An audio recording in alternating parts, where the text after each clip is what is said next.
Print media আৰু electronic মিডিয়াৰ মোৰ সাংবাদিক বন্ধুসকল, জয়তে মই সদৌ অসম জিলা প্ৰশাসন কৰ্মচাৰী সন্থাৰ তৰফৰ পৰা আপোনালোকলৈ ধন্যবাদ আৰু কৃতজ্ঞতা জ্ঞাপন কৰিছোঁ।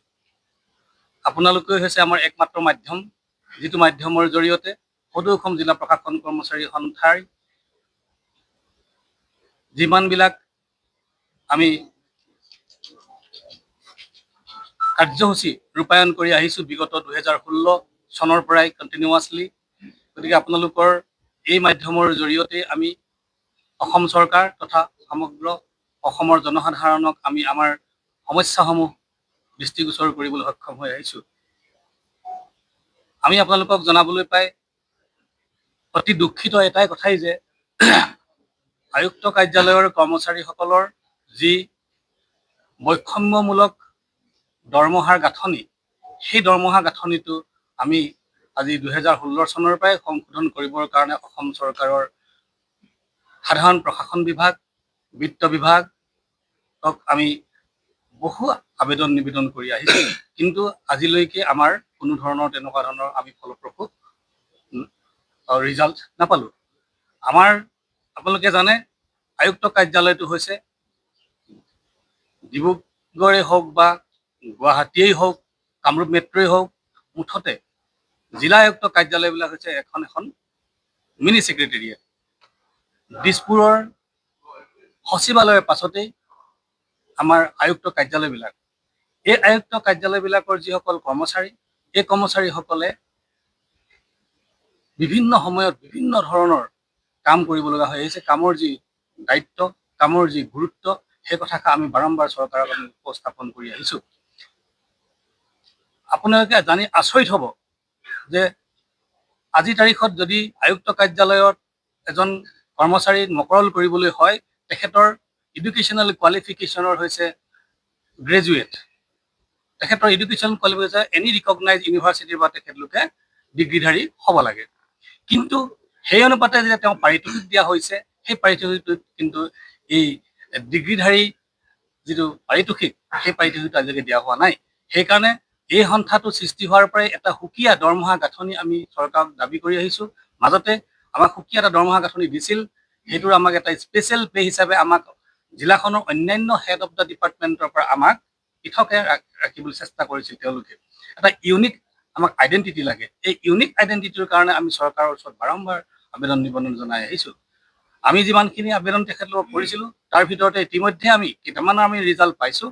আমাক সন্মানীয় চৰকাৰখনে আমাৰ যিটো পদবী, এই পদবীটোৰ নামকৰণৰ ক্ষেত্ৰত আমাক মানে ইতিবাচক সঁহাৰি দিলে, আৰু আজিৰ তাৰিখত আমাৰ কাৰ্যালয়ৰ কৰ্মচাৰীসকলক আমাৰ junior district administrative assistant, senior district administrative assistant, senior district head assistant, district administrative supervisory assistant, district administrative head assistant হিচাপে আমাক নামকৰণ কৰি আমাক বহু উপকৃত কৰিলে। লগতে তেখেতলোকে যিটো বৈষম্যমূলক এটা ছুপাৰভাইজাৰী এছিষ্টেণ্টৰ পদৰ ক্ষেত্ৰত কৰি ৰাখিছিল, সেই যিটো গ্ৰেড পে, সেই গ্ৰেড পেটো তেওঁলোকে এনহেন্স কৰি আমাৰ সন্থাৰ যিটো দাবী, সেই দাবীৰ সন্মান তেখেতলোকে ৰাখিছে। আমি সেইকাৰণে আগন্তুক যি অষ্টম দৰমহা আয়োগ চৰকাৰে গঠন কৰি দিছে, মাননীয় মুখ্যমন্ত্ৰী মহোদয়ৰ দক্ষ প্ৰশাসন কালত আমি নিশ্চয় ইয়াৰ সাংবিধানিক আমি যুক্তিযুক্ততাৰে আমাৰ প্ৰাপ্যখিনি পাবলৈ আমি সক্ষম হ'ম বুলি আশা ৰাখিছোঁ। এইখন চৰকাৰৰ যিসকল মন্ত্ৰী বিধায়ক আছে, আমি বিগত সময়ছোৱাত তেখেতলোকত আমি কেইবাখনো আলোচনা কৰিছোঁ। তেখেতলোকৰ ইতিমধ্যে আমি 3খন আলোচনা কৰিছোঁ, 3খন মিটিং চিফ ছেক্ৰেটাৰী লগত আমি আলোচনা কৰিছোঁ। মুখ্যমন্ত্ৰী মহোদয়, বৰ্তমানৰ যিজন মুখ্যমন্ত্ৰী মোৰ মাননীয় ডক্টৰ হিমন্ত বিশ্ব শৰ্মাৰ লগতো আমি বহুবাৰ আলোচনা কৰিছোঁ, কিন্তু আমি ফলপ্ৰসূ আমাৰ দৰমহাৰ গাঁথনিৰ ক্ষেত্ৰত ফলপ্ৰসূ আমি ৰিজাল্ট আজিলৈকে পোৱা নাই। গতিকে আমি অনাগত অষ্টম দৰমহা আয়োগৰ যি প্ৰতিবেদন, সেই প্ৰতিবেদনৰ যাতে আমি বিচৰা ধৰণে আমি সাংবিধানিকভাৱে আমি যিটো প্ৰাপ্য, সেই প্ৰাপ্যটো আমাক চৰকাৰে আদায় দিয়াৰ ব্যৱস্থা কৰিব বুলি আমি সম্পূৰ্ণ আশাবাদী। আমি আপোনালোকৰ জৰিয়তে অসম চৰকাৰৰ সকলো বিভাগীয় যিসকল বিষয়া আছে, সাধাৰণ প্ৰশাসন বিভাগৰে হওক বা বিত্ত বিভাগৰে হওক, তেখেতসকলে আয়ুক্ত কাৰ্যালয়ৰ কামৰ গুৰুত্বৰ প্ৰতি লক্ষ্য ৰাখি আমাৰ কনষ্টিটিউচনেল যিটো আমাৰ প্ৰাপ্য, সেই প্ৰাপ্যটো দিয়াৰ ক্ষেত্ৰত যেন তেওঁ অগ্ৰাধিকাৰ দিয়ে। আপোনালোকে আৰু এটা কথা জানিব, আজিৰ তাৰিখত আয়ুক্ত কাৰ্যালয়ৰ কৰ্মচাৰীসকল কি কামত সোমোৱা নাই। তেখেতসকলক আপুনি বানপানীয়েই কওক, তেখেতসকলক আমি ধুমুহা কথাই কওক, তেখেতক ইলেকশ্যনৰ সময়ত বুলিয়েই কওক, চৰকাৰী এনি কাইণ্ড অফ ইভেণ্ট পাতিছে, এনি জনহিতৈষীমূলক আঁচনি গভৰ্ণমেণ্টে লৈছে, সকলোবিলাক ইমপ্লিমেণ্টেশ্যন এজেঞ্চিটো হ'ল আয়ুক্ত কাৰ্যালয়। আয়ুক্ত কাৰ্যালয়ৰ কৰ্মচাৰীসকল নাথাকিলে চৰকাৰে কেনেধৰণৰ অসুবিধা পাব সেইটো তেখেতলোকক সদায় আমাক স্বীকাৰ কৰি আহে, কিন্তু কাৰ্যক্ষেত্ৰত আমাৰ সদায় প্ৰাপ্যৰ পৰা আমি বঞ্চিত হৈ আহিছোঁ। গতিকে আমি অনাগত যিখন আমাৰ অসম চৰকাৰে ৮ম দৰমহা আয়োগ গঠন কৰি দিছে, এই দৰমহা আয়োগতে যাতে আমাৰ যিটো দৰমহা সম্পৰ্কীয় যিটো আখোৱা, সেই আখোৱাটো দূৰ হ'ব বুলি আমি সম্পূৰ্ণ আশাবাদী। তাৰোপৰিও আমি আপোনালোকক ক'বলৈ, আমি আপোনালোকৰ জৰিয়তে অসম চৰকাৰক জনাব বিচাৰিছোঁ যে আপোনালোকে জানে যে সমজিলা কাৰ্যালয় কিছুমান এতিয়া অসমত সৃষ্টি হ'ল নতুনকৈ। এই সমজিলা কাৰ্যালয়বিলাকত যিটো ষ্টাফ পেটাৰ্ণ চৰকাৰে বান্ধি দিছে, সেই ষ্টাফ পেটাৰ্ণৰ মতে এতিয়ালৈকে মকৰল হোৱা নাই।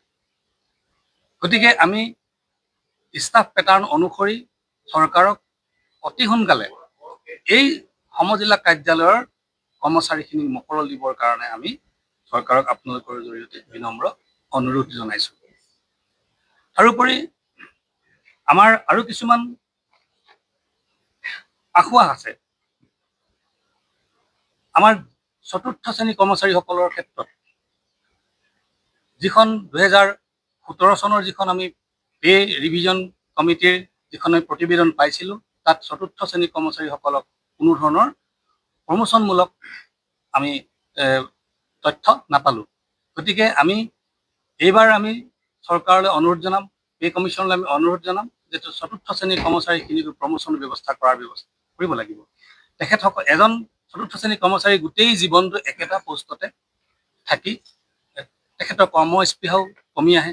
হয়, চৰকাৰে এটা টাইম স্কেল দিয়ে 10 বছৰৰ মূৰে মূৰে, আমাক টাইম স্কেলটো আমি ক'ব বিচাৰোঁ, আমাক এটা গ্ৰেড আমি তৈয়াৰ কৰিবলৈ তেখেতলোকক আমি অনুৰোধ জনাব বিচাৰিছোঁ, যিটো গ্ৰেডৰ দৰমহাৰ গাঁথনিটো সুকীয়া হ'ব, নেক্সট গ্ৰেডৰ যিটো পে ষ্ট্ৰাকচাৰটো সুকীয়া হ'ব। তাৰোপৰি আৰু এটা আপোনালোকৰ জৰিয়তে আমি চৰকাৰক জনাব বিচাৰিছোঁ, সেইটো হ'ল আমাৰ ছাৰ্ভিচ ৰুল। 1967 এখন ছাৰ্ভিচ ৰুল আমাৰ আছে, সেইটো কেৱল মাত্ৰ আয়ুক্ত কাৰ্যালয়ৰ কৰ্মচাৰীসকলৰহে সেইখন district ministerial service establishment rule. এই ৰুলখনত এতিয়া কেইটামান পষ্টহে সোমাই আছে। গতিকে আমি অসম চৰকাৰক আমি ইয়াৰ পৰাই প্ৰতিবেদন আমি ইয়াৰ পৰা অনুৰোধ কৰিছোঁ আপোনালোকৰ জৰিয়তে। আমি চৰকাৰক দৰ্খাস্তও দিম, চৰকাৰক আমি আমাৰ মেমৰেণ্ডামো দিম, যাতে এই পুৰণিকলীয়া যিখন ছাৰ্ভিচ ৰুল, সেই ছাৰ্ভিচ ৰুলখন মডিফাই কৰি আধুনিক যুগৰ লগত খাপ খাব পৰাকৈ এখন ছাৰ্ভিচ ৰুল তৈয়াৰ কৰিবৰ কাৰণে আমি গভৰ্ণমেণ্টক অনুৰোধ জনাবলৈ আজিৰ সভাই সিদ্ধান্ত গ্ৰহণ কৰিছে। তাৰোপৰি এই ছাৰ্ভিচ ৰুলখনত যিখিনি মানুহ আছে, আমি পে কমিশ্যনক জনাবলৈ আজি সিদ্ধান্ত লৈছোঁ, সেইটো হ'ল যেতিয়া পে কমিশ্যনে স্লেব তৈয়াৰ কৰি দিয়ে, আমাৰ আয়ুক্ত কাৰ্যালয়ৰ কৰ্মচাৰীসকলৰ যিটো পেজ সেইটো আমাৰ সুকীয়া হ'ব লাগে। আৰু জিলাবিলাকৰ যিবিলাক অন্যান্য হেড অফ ডিপাৰ্টমেণ্ট আছে আদাৰ দেন DC অফিচ, তেওঁলোকতকৈ আমাৰ দৰমহা সদায় এটা ইউনিক থাকিব লাগিব আৰু সদায় এটা ছেপাৰেট থাকিব লাগিব। আমি সেইকাৰণে সুকীয়া দৰমহা গাঁথনিৰ কথা চৰকাৰক কৈ আহিছোঁ। আৰু আমাৰ দুখজনক বিষয়, 16 চনৰ পৰাই আমি যিটো আজি তাৰিখত আৰপিত গ্ৰেড পে উল্লেখ আছে ৩য় শ্ৰেণীৰ কৰ্মচাৰীৰ ক্ষেত্ৰত, সেইটো তেখেতলোকে কৈ আছে যে নেক্সট পে ৰিভিজনত আপোনালোকক দিয়া হ'ব, নেক্সট পে ৰিভিজনত দিয়া হ'ব। সেইকাৰণে আমি আপোনালোকৰ জৰিয়তে সাধাৰণ প্ৰশাসন বিভাগকো আমি আজি উনুকিয়াই দিছোঁ যে তেখেতলোকৰ মাইনুটছত উল্লেখ কৰা সেই চুক্তিমতে, সেই প্ৰতিবেদন মাইনুটছৰ মতে যেন এই আয়ুক্ত কাৰ্যালয়ৰ কৰ্মচাৰী হৈ পে কমিশ্যনলৈ তেওঁলোকে লিখিব লাগিব। আৰু এইটো প্ৰস্তাৱ আজি আমি লৈছোঁ।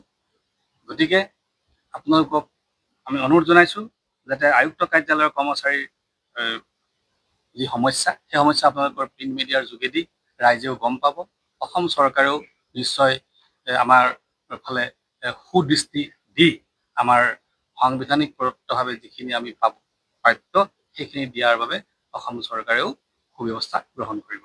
ধন্যবাদ।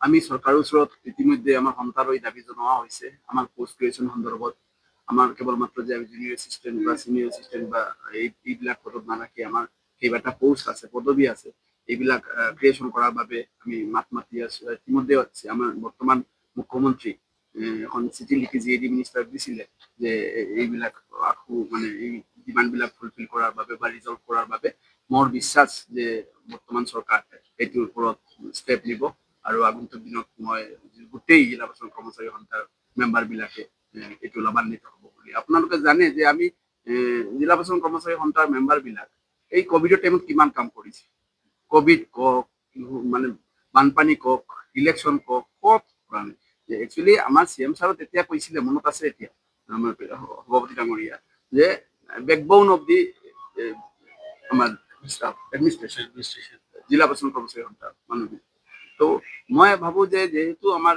CM ছাৰ বৰ্তমান মানে একজন আমাৰ কৰ্মচাৰীৰ হকেদি মাত মাতে মই ভাবো জিলা প্ৰশাসন কৰ্মচাৰী সন্থাক হকেদি ছাৰে মাত মাতিব আৰু অষ্টম দৰমহা আয়োগত যিসকল আমাৰ পোৱা নাই বঞ্চিত হৈছিলো এইবিলাক এইটো মিটমাট কৰি দিব আৰু অতি সোনকালে আমি আমাৰ দাবীবিলাক পূৰণ হ'ব পাৰোঁ মই বিশ্বাস আৰু আশাবাদী যিকোনো খবৰ আৰু বিজ্ঞাপনৰ বাবে যোগাযোগ কৰক 7896121996